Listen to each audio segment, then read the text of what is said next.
What's going on, guys? Welcome back to United View. Hope everyone is doing very well, having a good Friday afternoon, morning, evening, wherever you are in the world. We're back for another press conference reaction. Erik ten Hag has been talking to the assembled media in Carrington, or should I say, Erik ten Hag has been talking to the assembled media in Carrington. Oh yes, ahead of tomorrow's Premier League clash. It's Manchester United versus Luton, 3 p.m. GMT in the Premier League at Old Trafford. Looking to bounce back once again looking to bounce back in the Premier League. You can see, actually, by the way, I forgot to mention this morning, on the right hand side of the screen right now, you can see all of the shows. More of these are coming soon, by the way, but just in case you're wondering when shows are, what timings, all of the times are in UK time, so that's GMT at the moment. Just in case you're wondering when any of the times are, they're all there. They're all there for you. You know, you can see Flex and KG show. It's out right now, full view. It'll be Sunday, 7 p.m. Be sure to join us then as well. You can carry on if hopefully they speed up as I go through. Full view. FC24 Flex and KG. That's out right now. We had a lot of fun playing that. That was on Tuesday as well. And then of course tomorrow, Match View, 2:30 p.m. Be sure to join us live inside UVHQ for Manchester United versus Luton as well. We'll be able to guide you through the whole game. So it's always going on here. And then there's the morning view, Monday to Friday, 9 a.m. Check them out. They're out right now as well at the moment. I'm even smiling in that picture. What a rarity. So yes, how is everybody doing as everyone starts to file in this Friday afternoon as well? I got Tabaslo, one of the mods, one of the members says big up. Simon there with the OWEN emoji. We're still, I think, where are we? I think we're still about 20-ish members away from being able to add more emojis. So if you haven't already, be sure to join the membership. Links in the video description. It's also the pinned comment in the live chat. A new episode of UV Raw went up today. We've got such a backlog, so many that they're going out every couple of days at this point. We had one that went out earlier on this week of me trying spicy rice, and then the debaters, who's the fussier eater. Today, the one that went out today was me versus Josh on FIFA. Yes, not EAFC or whatever it's called now. On FIFA, you can get a look of us playing that against each other. I think I won, if I recall. I usually do against Just Josh Media, Graphics Guru, Visual Ninja. So check that out, but it's exclusive to members only as well. And Stefan Jake says the posters are fantastic. More to come soon. More to come soon as well. Court Star says, man, like I'm big up. Big up to yourself, Court Star. I appreciate you joining us. So there you go. It was quite a short press conference, this, actually. You know, I was expecting maybe something to be a bit longer, more probing questions, but you know what we always say. You know what we always say. The first part of the press conference, that's always the boring part. That's always the kind of not really super newsworthy part of the presser. The real newsworthy part, the real sort of a juicy part of the press conference is the embargoed part, and that comes out at 10:30 tonight. And that means, you know what that means? It's Friday. You know what that means? Another edition of Late Night News. Yes, Late Night News. I'll be with you live just after it comes out, the embargoed parts. It's usually, I mean, last week it was like 10:45-ish. 10:45-ish, something like that. And we'll be going late on into the evening to discuss the big United news. Of course, last week it was Ten Hag talking about Rashford and going out and the party and all that kind of stuff. I wonder what this week it will be. But we have plenty of things to get into in this press conference reaction. Questions put to Erik ten Hag about 9 defeats thus far for Manchester United this season. Talking about Marcus Rashford, his form, his reaction since being on the receiving end of a straight red card in the Champions League this week against FC Copenhagen. Talks about if he can return to his best form that we saw last season. A little bit of a line on Luton, of course, our opponents tomorrow. I've got a heck of a stat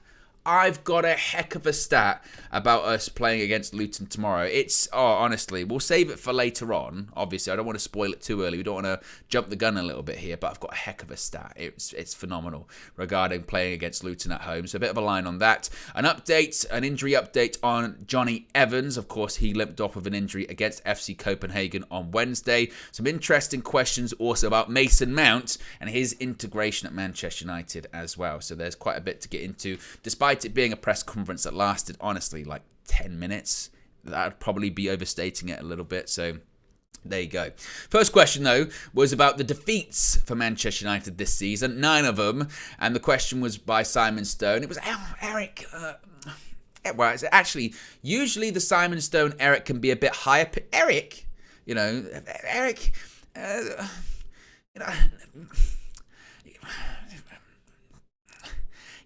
Eric, 9 defeats. 9 defeats. Is that acceptable at Man United to be losing that many games?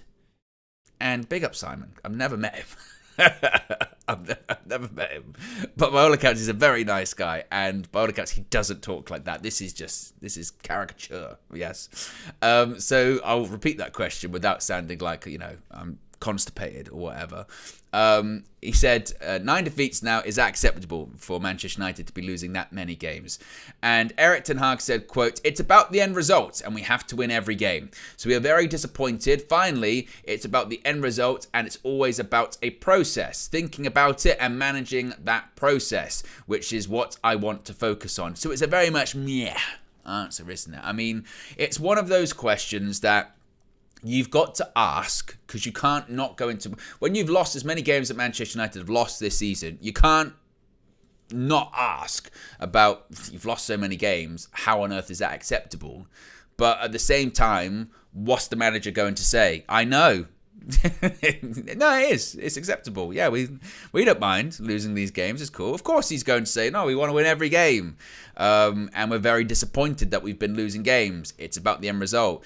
I thought a better press conference was the one he gave on Wednesday in Copenhagen, where he basically said, look, it doesn't almost matter. Well, obviously it matters how you play, but even if you're not playing well, when you're Man United, you have to win. It doesn't matter. I think that's what he means there when it comes to the end result. It's the end result. We can talk about performances, we can talk about style of play. Ultimately, the biggest currency in Manchester United is winning football matches. And where are you in the league? And are you on track to win trophies or compete to win trophies this season? And just none of it is there at United at the moment, is there? We're not on track to compete for any trophies. We're already out of the Carabao Cup, which we won last year. We're not winning football matches. We're not playing very well, and just all of the above, really. So he's now talking about process and managing that process. That's what he's focusing on. What he just needs, Erik ten Hag, is a win. And make no mistake, if we don't win tomorrow, and even a draw, he's not going to get the sack. Erik ten Hag's not going to get the sack, I don't think, or anything like that. But I'm just saying that if he gets a draw, it's going to be a long 2 weeks. I mean, it's going to be... anything but a win is going to be leading into a long 2 weeks for Manchester United. And the last thing we need is be going into that international break with just more madness. We're going to be getting it anyway, probably, with this Jim Ratcliffe stuff, which is seemingly maybe going to be ratified over the next couple of weeks. Obviously, we're not going to get an announcement on Monday due to the funeral of Bobby Charlton. And they are saying that that's sort of best case scenario, isn't it, as well, in terms of it would be announced at the beginning of next week. Most likely might be the end of the month or something like that. So he just needs a win, Erik ten Hag. That's all he needs, certainly.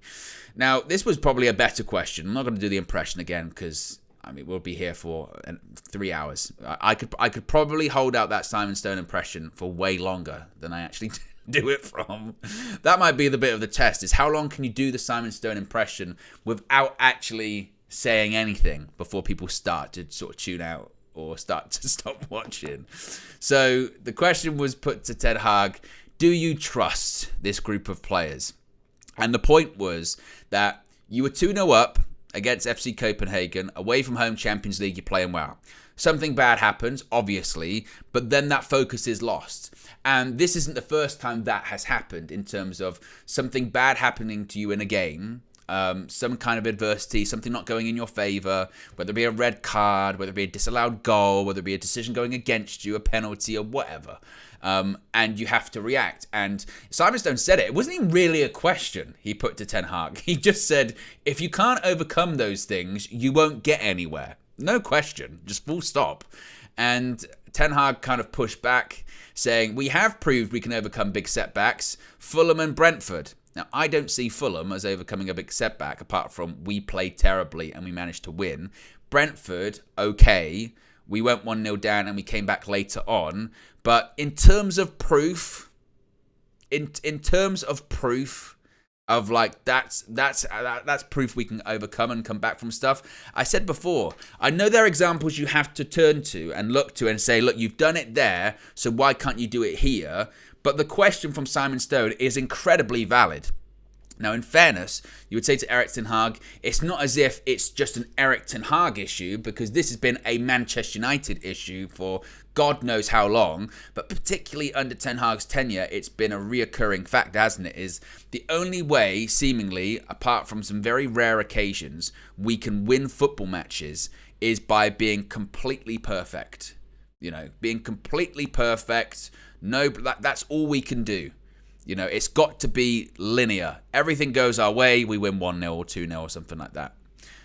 If there's any form of adversity, as I mentioned, a red card, a penalty, we think we've scored, but we haven't, VAR have ruled it out, etc., we don't overcome that, or we don't react to that very well. And the good teams, when you look at the teams above us, the majority of the time, if something doesn't go in their favour, they might have a 5-minute period where they're a little bit on the ropes, but they dust themselves off, they get their foot on the ball, they settle the game, they quiet the crowd down if they're away from home, and then they just keep playing their football. They remember the game plan, they stick to the game plan, and they keep doing what they're doing because they have belief in themselves, they have belief in their teammates, they have belief in their manager, they have belief in the tactics, they have belief in everything. They know we're the better team, we have the better players, therefore let's just settle down, take the momentum away from them, and then go on and win the game, and generally they do. That's not what we do. And the evidence was really there against Copenhagen again. Not that we needed any more, but the evidence was really there in the sense of we went down to 10 men. They hit the bar, almost immediately. Almost immediately hit the bar. And then almost immediately after hitting the bar, they score anyway. And then they get the penalty. And again, that's kind of a double whammy of things not going in our favour. I understand that. But it's a valid point, and I'm sure it's something that Ten Hag must be aware of. It must be. And he must be looking at how do we overcome that? How do I get that across to those players? And the only thing I can think of, and this is sort of what was like when we had a bit of spirit and fight back to us in sort of February, March time, before we really started to take a bit of a sour turn over the last 12 months, is the way to build that resilience, the way to build that mentality, I think it's just by winning games. When we played Barcelona in that Europa League tie, and you forget, like at Old Trafford, we went 1-0 down. How were we able to come back in that game? Well, I think because at that point we had been winning football matches on a very regular basis. So there was like an internal belief of we can come back. We're playing well. We're a good team. We know we can come back. We know we can overcome because we've done it for the last few months. When you're not winning football matches, when you're not playing well, when you've lost 9 games already this season, and your record is spotty, to say the least, when you do go one, and you're not scoring many goals, really, in the Premier League, certainly, when you do go 1-0 down, and the decision goes against you, go, that's it, we've lost. Why? Because we ain't scoring. We've got, I think, if, and it goes to the opposition team as well. I think at the moment, if an opposition team scores against us, there is a general feeling of, actually, we might win this because United aren't coming back as often. We've done it a couple of times this season. I mentioned Brentford. Instead of saying Fulham, the better example is Forest at home, but they're against smaller teams that we should be beating anyway. They'll give you those opportunities. So that whole mentality thing, again, the only thing I can think of is it's just by winning.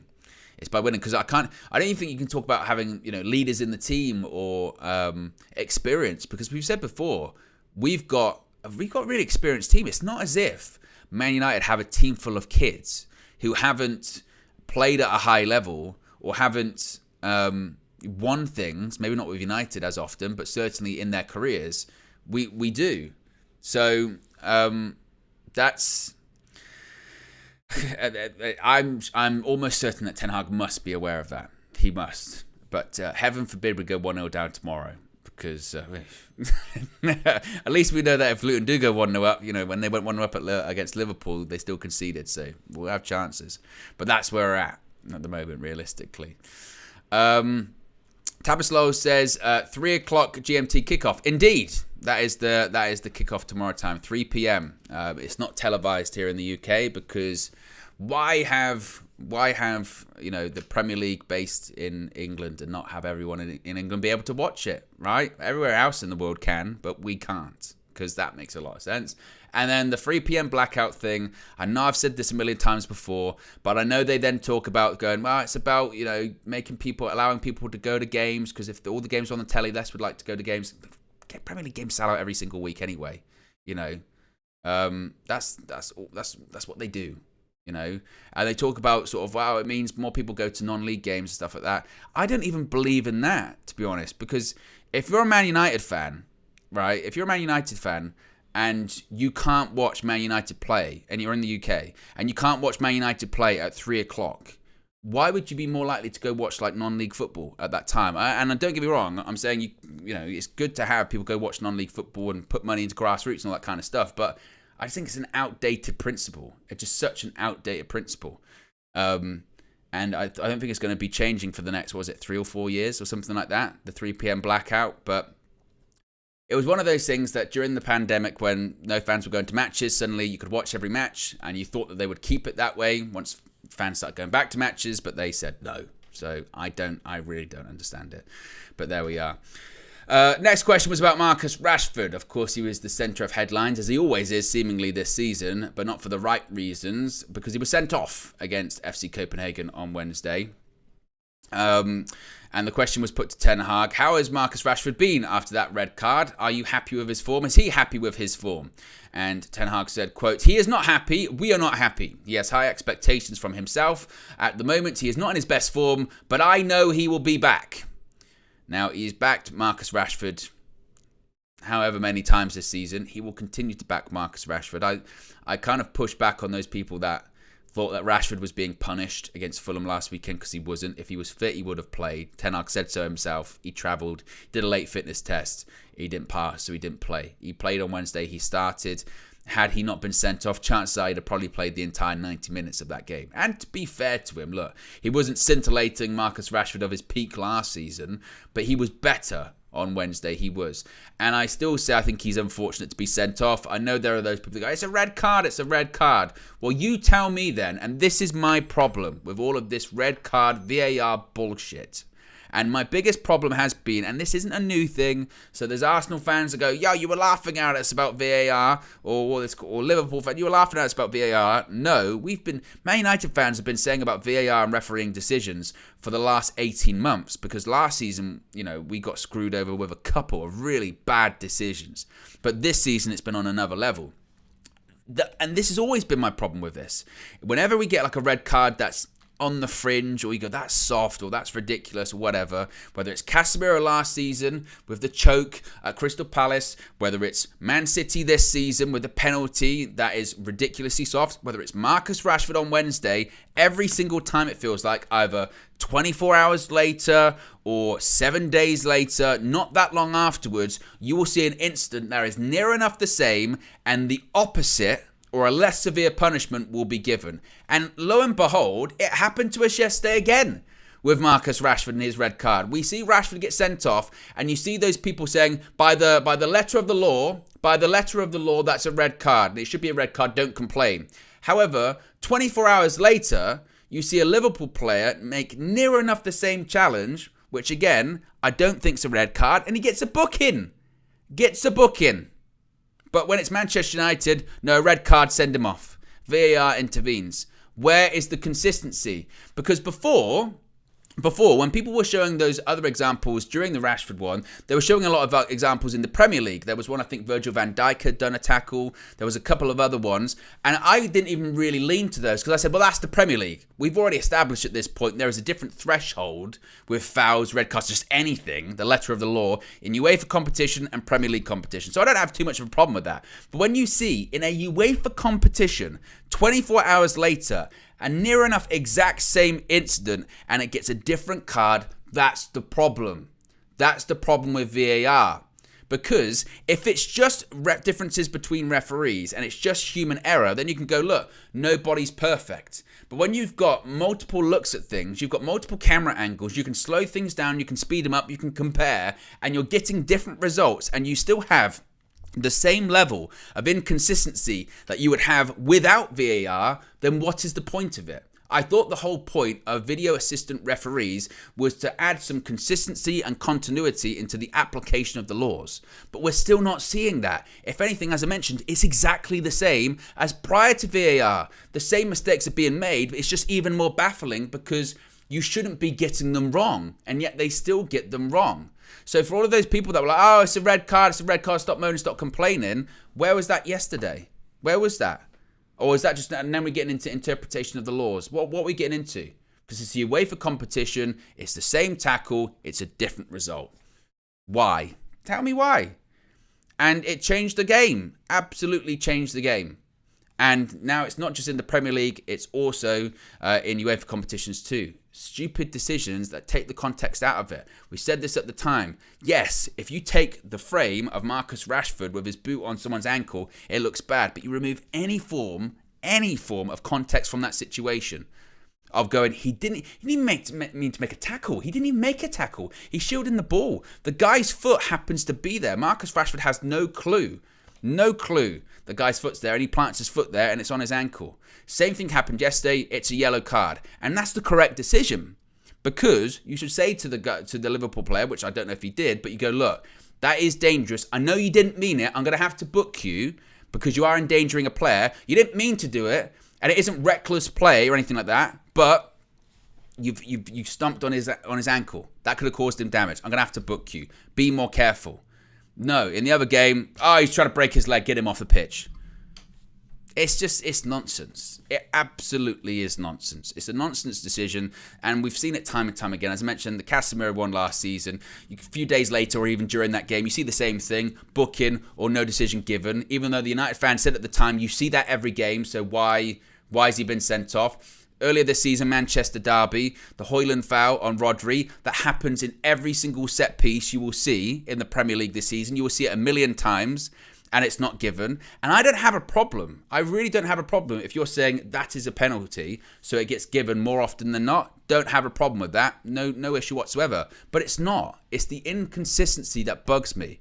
It's the inconsistency. If you want to change the law, change the law. Just make sure you apply it properly. Same with the handball ones. Okay, if you're saying that is a handball, cool. If you're saying that even if the ball's that far away from you and it hits your arm there, that's a handball, cool. No problem. I think it's very harsh, but as long as you're consistent with the laws and the way you apply them, and it's fair or near enough fair across the board, then you can't complain as a fan. I think the biggest complaints come from inconsistency. They compare decisions against each other, they compare outcomes against each other, and they're not the same. They're constantly different. And not even from league to league, competition to competition. We're talking game to game, or even within the same game.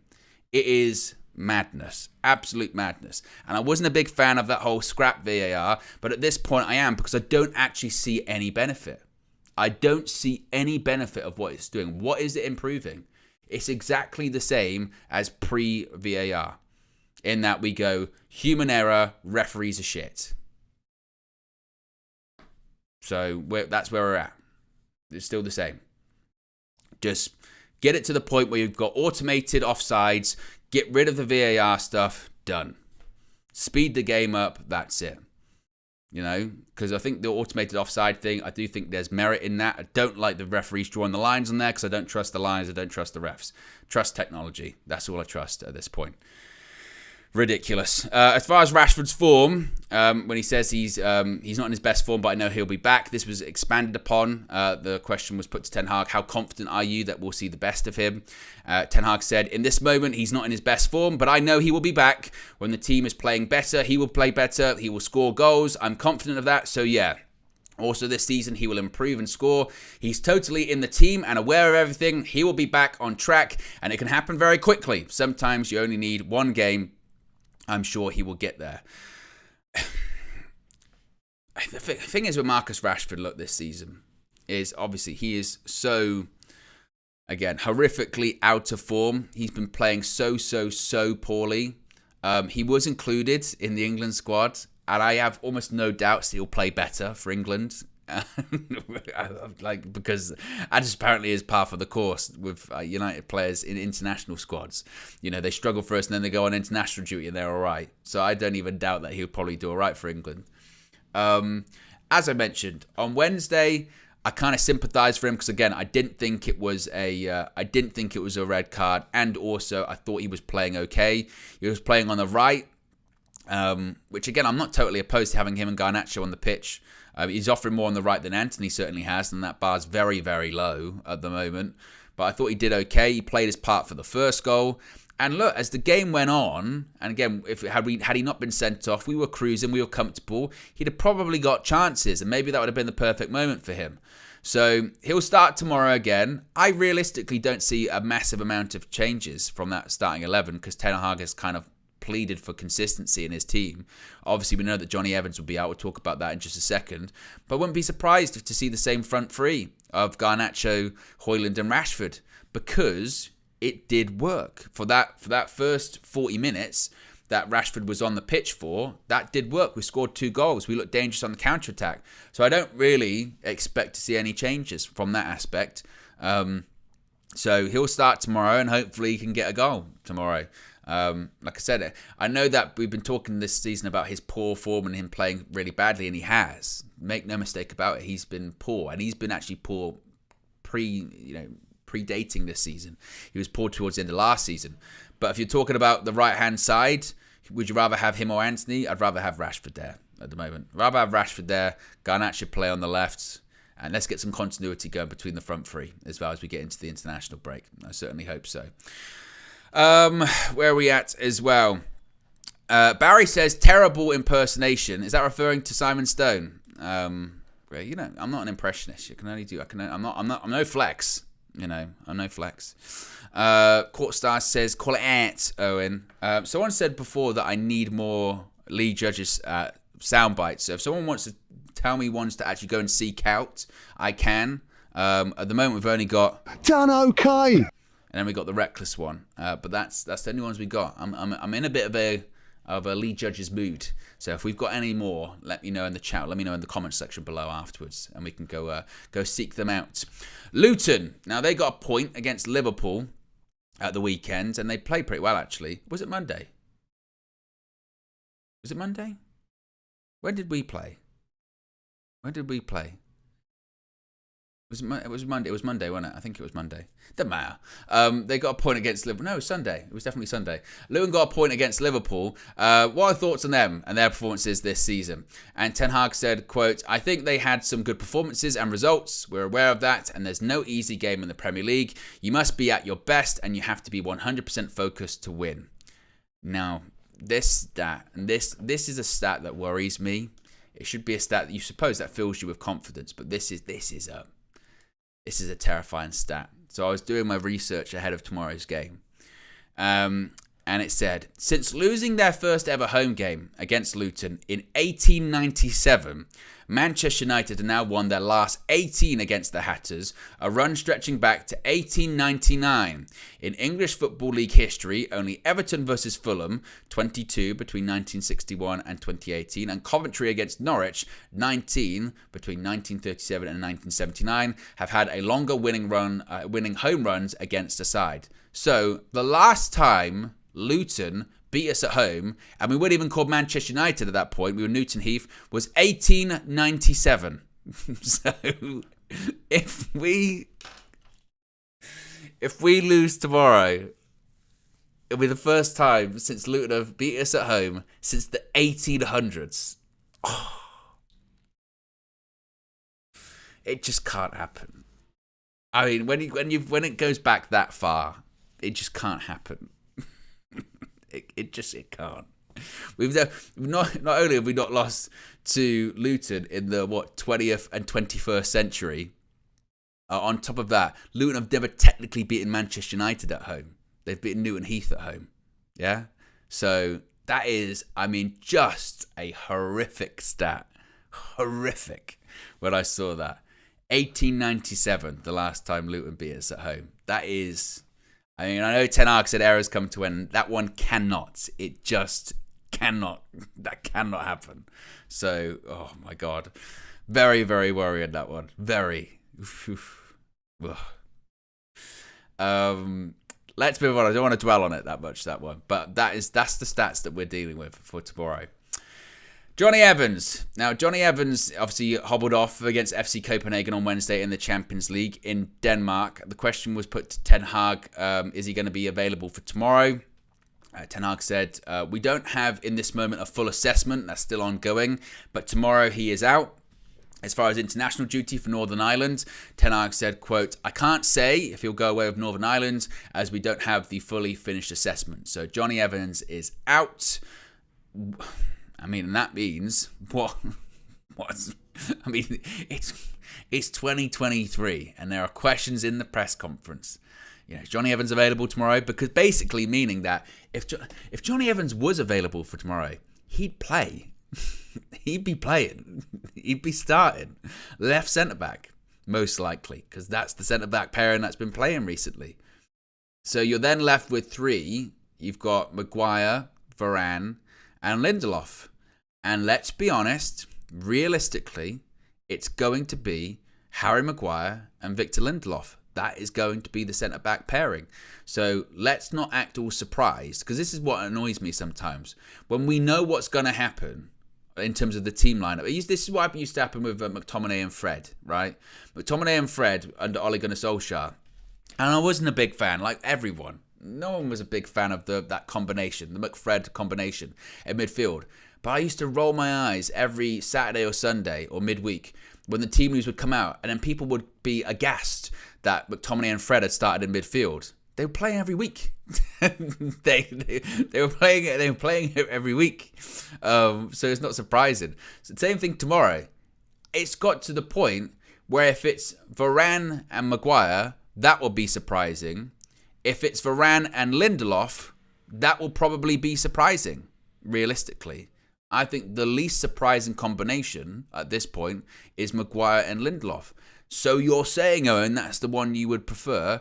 Well, no. I obviously would go with Varane and Lindelof. I think that's the two best centre-back options. But I don't think it will be. I think it will be Maguire and Lindelof. Harry Maguire's been in decent form this season. I know people don't like Harry Maguire, go, shit, he's rubbish, get out of the club. I'm not saying he should have a long-term future at Manchester United. He should have gone in the summer. If a decent offer came in January, still let him go. Same with Rafael Varane, though. If a decent offer from Saudi came in January, I'd let him go. We mentioned this morning. We've been having the Varane conversation for the last 6 months or so. You know, the ideal situation in the summer was that Maguire had left. We brought in a centre-back like a Todibo or someone like that, and they were the long-term Varane replacement, and at the end of this season, Varane went. It's not really worked out that way.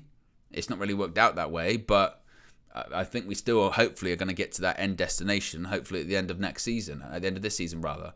But I won't be shocked in the slightest if it's Maguire and Lindelof tomorrow. That's what I expect, honestly. That's what I expect, for it to be Maguire and Lindelof. I'd be really shocked if it was Maguire and Varane. It's the two most likely outcomes are Maguire, in this order: Maguire, Lindelof, then you've got Varane, Lindelof, and then you've got Maguire, Varane. And that last one, I really don't expect at all. So that's the latest when it comes to Johnny Evans. And then finally, we got some interesting quotes regarding Mason Mount. Now, this is a very curious case, isn't it, Mason Mount, since he was signed by United in the summer. So the first question to Ten Hag was, Mason Mount, we've seen him playing as an 8, as a 10, sometimes on the right. What was your expectation when you signed him, and has that changed at this point? Which I think is an excellent question. And Ten Hag said, quote, he started the season and then he got injured. It's the worst time for a new player because it interrupts the integration process. It was really a setback. Now he has to fight and get his place back. There are other players who are doing well. But the fair question to follow that up with was that, but he's not been starting. So is there any reason why he hasn't been starting? And this is where Ten Hag, I think, gets a bit pedantic. Because he says he had some starts also recently, against Newcastle. There you go, Eric, it's in the Carabao Cup. But he continued by saying, but there are always reasons, and sometimes, like the injury at the start of the season, and other players doing well, then you have to wait for your time to play. Now, I think the first question is an excellent question, because I think that's quite, in my opinion anyway, I think that's quite close to reality. I think Erik ten Hag had a vision or a position in mind, or a role in mind for Mason Mount when he signed him, and very quickly realized that that wasn't going to work. Not necessarily as a negative on Mason Mount, but just with this team, with this system, not working. Look at the defense and midfield completely exposed. And these were valid questions that people were pointing out at the time.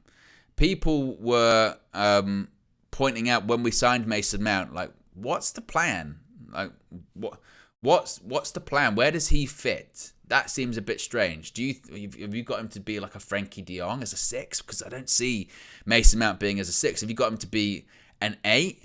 Have you got him to be a number 10 competitor with Bruno Fernandes? But Bruno plays every game. Like, where does Mason Mount fit? And sometimes, look, as we've said before, you want to flesh out a squad and you want to have options off the bench. I don't disagree with that. But it just feels at this point in time, doesn't it, that you're more... When the team news comes out, as I mentioned about the centre-back pairing, when the team news comes out, if you see Mason Mount starting a game at this point, it's quite surprising. You more expect him to be on the bench, realistically. It doesn't come across... If he starts, you go, oh, that's surprising. I didn't think Mount was going to start. But he's a new signing. We spent 60 million quid on him in the summer. He was the first signing of the summer. So what has changed? And again, he kind of ignored it. He sort of went, he got injured and... players sometimes come in and play well, and sometimes it's difficult to get their spot back. But as people have pointed out, if you're going to just look at really any position in this team, who's playing really well in midfield? Is he talking about Scott McTominay coming in and scoring goals? Because McTominay's come in and got a couple of goals, but I don't think his performances have blown anyone away. Sometimes the irony being is that McTominay would have scored a goal, but then he would have done 9 passes in a match. So what's he really... Is it the only thing he's offering is goals, but nothing else? You look at Casemiro, struggled this season. He's out of action now. Sofian Amrabat's come in, and I think most United fans would probably agree with the fact that that was a player that we had overhyped. We'd hoped we were getting World Cup Sofian Amrabat, and we were getting this incredible, fantastic player. And it's not to say that Sofian Amrabat is bad, but he's not top quality. We could still do better. And I think Mason Mount might look at Sofian Amrabat and go, I can offer more. I back myself. I'm good. So it is kind of a weird, curious case of how do you fit Mason Mount in? Where do you fit Mason Mount in? What role is he going to play?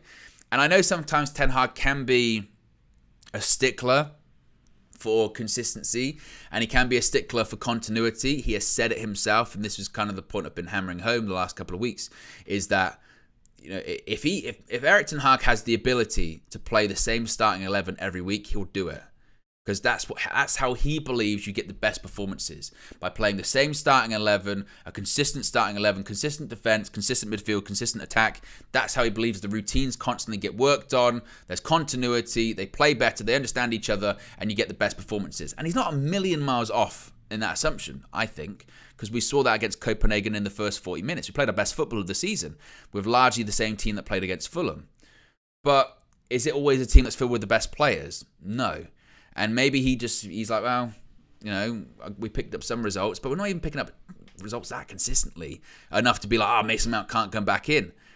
And arguably, Mason Mount played in one of our better performances of the season, which was against Crystal Palace at home in the Carabao Cup, granted against a lesser Crystal Palace side. So it is a very curious one, and I tend to believe, or tend to lean into, a bit like that first question said, when it's, has your expectation changed on him? Did you have him earmarked for a certain role, but now you've decided to change your mind and play, I don't know, a bit more of a robust midfield? It's a curious one. It really, really is. When we've been struggling for quality on the right, why not put him in there? Although I'm not totally against, as I mentioned earlier on, having Garnacho and Rashford on respective sides. But it is a strange one. It is a very, very strange one. And then you get into the territory of once again going, was this a Ten Hag signing? Was this a club signing? Was this a recruitment department signing? Like, what was it? And because you then, when these signings don't work out, it's not to say that Mason Mount hasn't worked out completely. He's still very early into his Manchester United career. But when there are question marks over fitting into a plan, fitting into a team, fitting into a system, not playing that often and all that kind of stuff, that's when once again you start to look at recruitment. You start to look at the recruitment department and go, like, what's the vision? Like, what were we buying for? Which positions were we, like, what system were we recruiting for? What's the long-term What's the long-term direction? Like, where are we going with this? And that is where Jim Ratcliffe and Ineos seemingly have got their attention focused on getting Paul Mitchell in as the director of football, sporting director, whatever you want to call him, whatever his title will be, having a CEO in Jean-Claude Blanc, that everyone is aligned with how we want to play, how we want to recruit, and going in that direction. Same with the manager. So that is, and again, it's not to say the Mason Mount's a flop by any stretch of the imagination, but it's just questionable recruitment in terms of it's a £60 million signing, but he feels like he's on the fringes. Why is that? Like, what's changed? Or was he being kind of forced into the team in the first place? Like again, what was the plan? What is the plan here?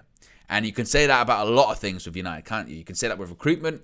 You can say that with on the pitch. You can say that in the boardroom. You can say that for the stadium, the training ground, the academy, the women's team. You can say it for so many things. What is the plan? And it's very difficult to answer that question as a fan because you don't see or really hear many noises that are positive answers regarding any of them. And hopefully that's the direction that we'll be getting in. I don't know. So there you go. That's the latest. Oh, we've got a super chat here from VK. Big up VK. It says, keep up the good work, Owen. Off the stream as YouTube is doing a madness here in Thailand. Be kind always and smash that like button.